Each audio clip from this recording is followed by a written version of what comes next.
taong bayan, di ba nga, ang mag-on ng matagalan, siya pa bang di nagkakatuluyan? Ano naman kaya ang say ng ating makakasama na yan? Sasalang natin sa Pexmanan, walang iba kundi si Jolina Magdangan! Para kang kandidato for mayor. Hello! Ano yun? Beauty kid. Mabuting-mabuti. Ang saya-saya naman dito. Kanina ko pa narinig. Sobra. Ganyan kami. Ganyan kami araw-araw.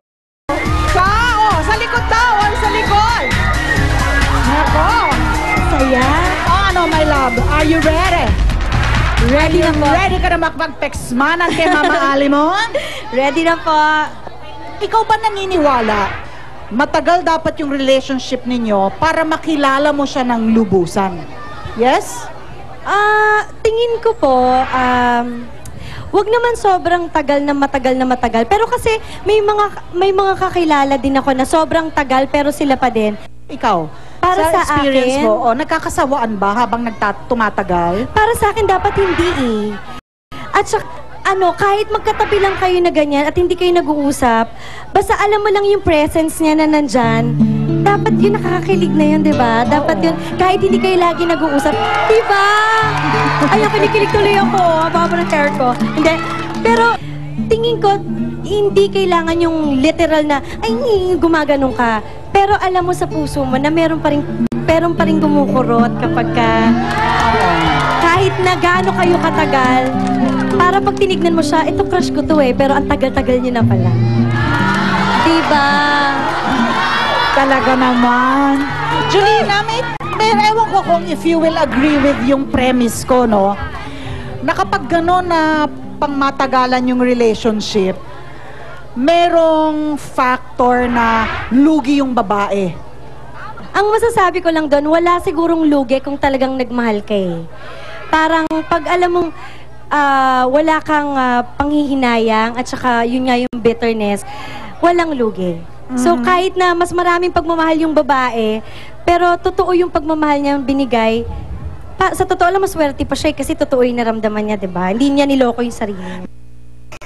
At dito sa tanong natin sa taong bayan, Okay. yung mag-on na pangmatagalan, mas lalo pang hindi nagkakatuluyan. Tingin ko hindi siya sa taon, nasa feelings yun. Ikaw, Jolina, open book ang buhay mo, no? And yung previous relationship ni Jolina, magal ng 8 years. Tapos ngayon, she's in a relationship etong niya, si Mark, is 2.5 years na sila. May natutunan ka ba from your failed relationship that now, nakatatak sa utak mo na, hindi. Madami. Mali yun. This time around, I will love myself first. Parang tingin ko, importante rin po yun. Hindi dahil, minsan hindi rin in a negative way, kasi parang unfair naman dun sa partner mo dati, di ba? Pero, tingin ko, para yun sa lahat ng umiibig man o hindi, ano man gender tayo, dapat din, kailangan mahalin niyo yung sarili niyo kasi importante ang bawat tao eh. So, para sa akin, yun yung mga natutunan ko. Marami akong natutunan. Merong masakit, merong masaya, pero ang nagmamatter sa akin, kahit ano pa yun, may natutunan ako. Mama. Diba? Si Papa Jack, alam mo, hindi pa ako tapos sa Pexmanan kay Jolina eh. Kasi gusto ko malaman, bakit nga ba hindi pa siya nag-aasawa? Pag-isipan mo yan. Kasi, kakamustahin mo na natin kung may natitira pa sa Longest Kiss Out of the Box Challenge ng Kambal. MMMJ, kamusta na dyan? Tuloy pa rin ang Longest Kiss Challenge dito. So far, kanina, pinapanood namin sila. Pero mukhang si Kuya Chris at si Nanay Michelle, hindi kinaya. Ito naman po sila Kuya Lando at si Ate Lando. Umabot na sa ilong. Umabot na sa ilong yung chocolate. Sa ilong na ba? Opo. Ilan na natitira Kuya dyan? Lando, pwede bang punasan mo naman si Ate Emmy? Punasan mo naman, pinapawisan na. Yeah. Kuya Rodney, ikaw naman, punasan mo naman si Ate Alona. Wow, cool na cool. Si Kuya Paul at saka si Ate Rich. Maabot na rin sa ilong, oh. Pinagpapawisan na sila. Mukhang titibay, Papa Jack, Mama Ali. So, papahirapan naman natin ngayon.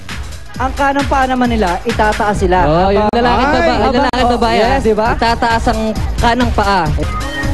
Kanang paa po. O, yung kaliwa naman, taas din. De, joke lang. Joke lang. Lumulutang na. Mami Emmy, kanang paa. Itaas po. Ayan, taas po. Mamaya po bibigyan pa namin kayo ng updates, di ba? Pero samantala, balik muna tayo dyan sa box. Okay, Jolina, yung tanong na iniiwan ko sa'yo kanina. Kami lahat nag-aabang eh. Bakit nga ba ang Jolina Magdangal hindi pa lumalagay sa tahimik? Talagang may oras para dyan. Hindi ayoko madaliin dahil yung mga kasama ko kinasal na or yung mga kabatch ko may mga anak na. Tapos kailangan ako din. Ayoko po na Hindi ganun ka papapressure. Hindi. Kasi feeling ko, hindi naman, kung halimbawa mali yung maging desisyon, hindi naman sila magsasuffer. Okay. Diba? Right. So, gusto ko, nag-decide ako dahil yun yung hinahanap ng puso ko.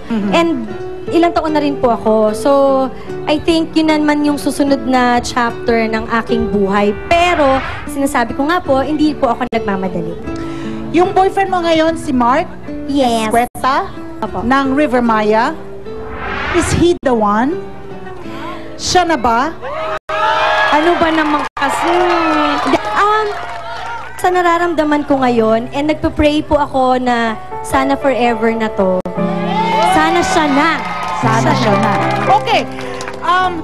My way of thanking you and saying goodbye to you, Jolina, is by asking you, yung mga katulad mo na ganyan, ano, na namumuhunan, how do you make it last? Kung nafe-feel na po nila na eto na, wag sila matakot. Kasi minsan lang tayo mabubuhay, 'di ba? So kailangan mag-enjoy tayo. Basta ang tandaan niyo po, ang pinakamahirap magsisi.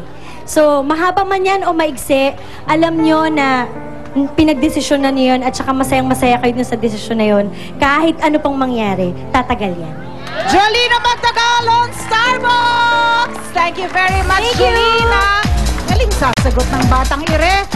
Kita niya naman ang issue ng sikat. Bueno, issue rin natin lahat. Ang mga nataong bayan na upo sa talkback, usapang Mega Jack with Papa Jack. Sa pagbabalik po ng Starbucks, dito, kasali ka!